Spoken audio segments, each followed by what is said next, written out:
আবৃত্তি করছি কবিগুরু রবীন্দ্রনাথ ঠাকুরের চরণ কবিতাটি। দুখানি চরণ পরে ধরণীর গায়ে, দুখানি অলস রাঙা কমল চরণ। শত বসন্তের স্মৃতি জাগিছে ধরায়, শত লক্ষ কুসুমের পরশ স্বপন। শত বসন্তের যেন ফুটন্ত অশোক, ঝরিয়া মিলিয়া গেছে দুটি রাঙা পাই। প্রভাতের প্রদোষের দুটি সূর্যলোক, অস্ত গেছে যেন দুটি চরণ ছায়াই। যৌবন সঙ্গীত পথে যেতেছে ছড়ায়ে, নূপুর কাঁদিয়া মরে চরণ জড়ায়ে।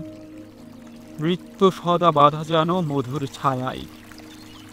কোথা যে নিঠুর মাটি, শুষ্ক ধরাতল, এসো গো হৃদয় এসো, ঝরিছে হেতাই লাজ রক্ত লালসার রাঙা শতদল।